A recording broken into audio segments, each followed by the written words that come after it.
Bueno, ya estamos aquí con la presencia del economista Enrique Sewach para analizar los hechos más destacados en materia económica estos últimos días. ¿Qué tal, Enrique? ¿Cómo andás? Bien, ¿qué tal? Gracias por estar aquí. No, gracias por la invitación. Bueno, y como decíamos en el primer bloque, a pesar de la suba de la tasa de interés, las LEVAX de ayer, el dólar continuó hoy con su escalada y cerró en un nuevo máximo histórico. Al final del día aparecieron los dólares en el mercado mayorista y eso haría prever que se alcanzó el techo, o estamos cerca del techo de esta nueva escalada. ¿Crees que se quedó corto, Enrique, ayer el Banco Central con la suba de las tasas de interés?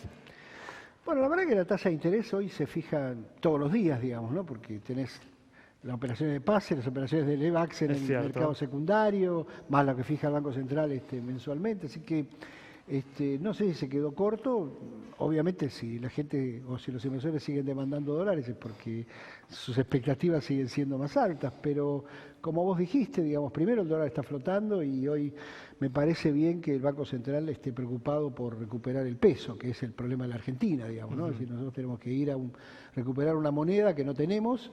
Mientras no la tengamos, la gente seguirá pensando en dólares y eso es un trabajo de largo plazo que va a haber que hacer, ¿no? De todas formas, coincidís en lo que decíamos hoy, en que el Banco Central tiene que mirar al dólar si quiere que la inflación no quede muy lejos de la meta del 17% que fijó. Bueno, que justamente a través de la tasa de interés influye sobre expectativas e influye sobre el tipo de cambio, claro, digamos, ¿no? Ese es el mecanismo de transmisión entre la tasa y el tipo de cambio.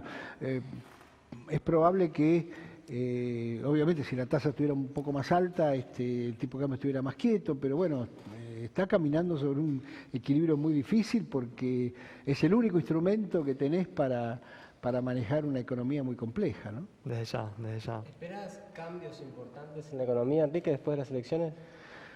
No, espero que se puedan concretar las reformas que están pendientes, digamos. Y todos sabemos que todo este modelo, todo este esquema de financiamiento con deuda, de déficit que va bajando gradualmente, etcétera, se complementa si haces la reforma impositiva, la reforma laboral, la reforma previsional. El propio presidente, cada vez que habla, dice: nos están matando con impuestos, digamos, no sé, que claramente está preparando el terreno para una reforma impositiva, y a mí me parece bien que lo diga ahora porque es una especie de mandato implícito que tiene de la sociedad argentina y es bueno que el presidente lo explicite.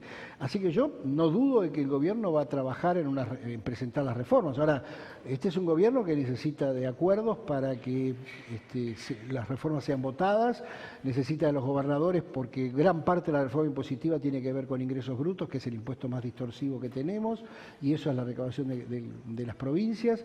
Así que bueno, después de las elecciones, si el resultado es favorable para el gobierno en términos generales, yo entiendo que se van a presentar las reformas y se van a tener que discutir y que votar, ¿no? Pero me parece bien que esté sobre la mesa porque lo que ha explicitado este momento de la Argentina es que estamos en una presión tributaria récord que nos ha sacado de competencia, sobre todo a las empresas chicas y medianas, y que estamos en una necesidad de ir bajando el déficit para justamente, como que escuchaba por ahí que la gente, baje el endeudamiento. Bueno, todo eso requiere medidas y reformas, así, y en eso estamos, ¿no? Justamente no te concentraste en un elemento que el jefe de gabinete, Marcos Peña, está negando todo el tiempo, pero es indudable que alguna corrección, alguna reducción del gasto público va a tener que haber luego de las elecciones.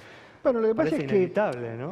Lo que pasa es que vos tenés dos formas de ajustar el gasto, digamos, ¿no? Es decir, bajarlo nominalmente o congelarlo en términos reales o congelarlo en términos de PBI. Es decir, yo creo que una buena parte del ajuste, entre comillas, si esa es la palabra, va a tratar de hacerse congelando el gasto en términos reales y bueno, y dejar que el propio movimiento, el crecimiento de la economía lo vaya licuando. Ahora, si eso alcanza o no alcanza, se verá sobre la marcha y si no, habrá que seguir avanzando. Porque además hay objetivos, ¿no?, de déficit que el gobierno tiene que cumplir. El gobierno ¿no? tiene un objetivo para el 2018, sobre todo, muy ambicioso de reducción del déficit, y entonces se verá si alcanza con congelarlo en términos reales, que es además una parte, porque hay otra parte que evoluciona con la inflación pasada, como el tema previsional, por ejemplo, y si eso da margen para hacer una reforma impositiva que baje efectivamente la presión. Pero este gobierno se ha caracterizado por no atarse a dogmas, digamos, ¿no? A corregir sobre la marcha, a veces demasiado, ¿no es cierto? Pero bueno, si las cosas no alcanzan con eso, habrá que seguir avanzando, ¿no? Cuando hablamos un poco de las reformas pendientes, ¿no? Recordar de la reforma laboral, quizás el último intento fue el de la Alianza, que terminó tan mal, ¿no? Con esta flexibilización laboral. Sí. Hoy también escuchaba a un economista liberal decir que hacen falta más palos en la Argentina, recordando lo que pasó en Pepsi, ¿no? En la toma de la fábrica. Lo que te quiero preguntar es si crees que puede crecer la conflictividad social en Argentina, por ejemplo, si a Cristina le va bien y el gobierno intenta llevar adelante reformas liberales, que en este caso pueden flexibilizar el mercado laboral, algo que es muy resistido por los trabajadores en Argentina. Bueno, a ver, vamos a separar trabajadores de sindicatos y sindicatos de peronistas. ¿Hay diferencia? Sí, claro, claramente. A ver, la crisis de representación que se vive en los partidos políticos, se vive en las organizaciones empresariales, se vive en los sindicatos. Es decir, hoy tenés comisiones internas de empresas, que, bueno, vivimos el ejemplo con PepsiCo, que no responden a los arreglos del sindicato. El sindicato había arreglado las indemnizaciones y muy importantes indemnizaciones, sin embargo, tuviste el problema. Y así te pasa con los metrodelegados o con otros sectores. La Argentina no es que tiene que hacer reformas liberales, es decir, tiene que modernizar un régimen laboral que es del año 75, o sea, 1975. Cuando ves todos los convenios colectivos de trabajo, los convenios colectivos de trabajo, todos dicen /75. Lo único que se ha ayornado desde ese momento o ha sido el salario o en algunos convenios muy particulares algunas condiciones.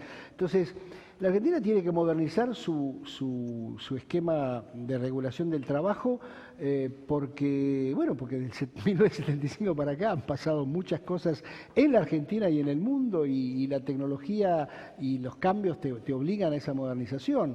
Entonces me parece que esa es la discusión central. Después, si eso es más o menos conflictivo, si eso tiene detrás problemas políticos, que seguramente los tendrá, se verá, pero la verdad que hoy es muy difícil avanzar productivamente si esto no se arregla. No estamos hablando de tecnología ni de cambios en modalidades de trabajo, sino estamos hablando un poco de derechos, ¿no? Porque la discusión es que el costo argentino es muy caro para los empresarios porque es muy caro tomar gente y despedir gente, un poco lo que decía también la diputada Carrión. Sí, lo que pasa es que otra vez ahí hay que separar... Eso no cambia con los años, ¿no? Claro, bueno, pero ahí hay que separar el salario del costo laboral y Argentina tiene la paradoja de que tiene salarios relativamente bajos y costos laborales muy altos y ahí otra vez entran a jugar los impuestos al trabajo. O sea, Argentina cobra impuestos al trabajo y cobra impuestos a las ganancias sobre el trabajo. Entonces, una de dos, cobramos el impuesto a las ganancias o cobramos los impuestos al trabajo. Las dos cosas juntas se hacen incompatibles, ¿no? ¿Por qué crees que han cambiado tanto, ¿no?, las condiciones financieras de nuestro mercado en estas últimas semanas, ¿no?, que han llevado justamente a esta escalada, ¿no?, del precio del dólar? Bueno, yo creo que se juntan varias cosas. O sea, primero hay que tener en cuenta que el escenario internacional está cambiando subliminalmente por ahora, pero está cambiando. Los bancos centrales más importantes del mundo están anunciando un endurecimiento de su política monetaria, bueno, o menos blanda una política monetaria, porque la verdad que mejor dicho, ¿no? Hay que decirlo con más precisión. Eso tiene implícito que se normaliza la curva de rendimientos. No será ahora, no será en un mes o en dos, pero va a ser. Eso ha generado en los flujos de capitales para la región cierta aprensión. A eso le tenés que sumar que efectivamente hay un contexto electoral y en un contexto electoral estas cosas, estos ruidos pegan. Y además ha habido, digamos, está siendo, como lo dijo ayer el presidente del Banco Central, difícil domar la inflación núcleo, que es lo que hay que domar para recuperar el peso. Bueno, vos ponés todo eso en la misma canasta y tenés estos movimientos. Yo creo que en la medida que el Banco Central pueda probar que puede doblegar esta tasa de inflación núcleo, y eso se verá con los meses, todo esto se irá normalizando, pero otra vez, la Argentina para ser competitiva ya no puede apostar al tipo de cambio, y si no puede apostar al tipo de cambio hay que apostar a bajar los costos. De algún lado tiene que venir la competitividad, ¿no? Muy bien, Enrique, muchas gracias por haber estado con nosotros. Gracias a ustedes. Nos vamos entonces con las reflexiones del economista Enrique Sewach sobre la marcha de la economía y los importantes desafíos que hay por delante para poner a la economía en la senda del crecimiento nuevamente.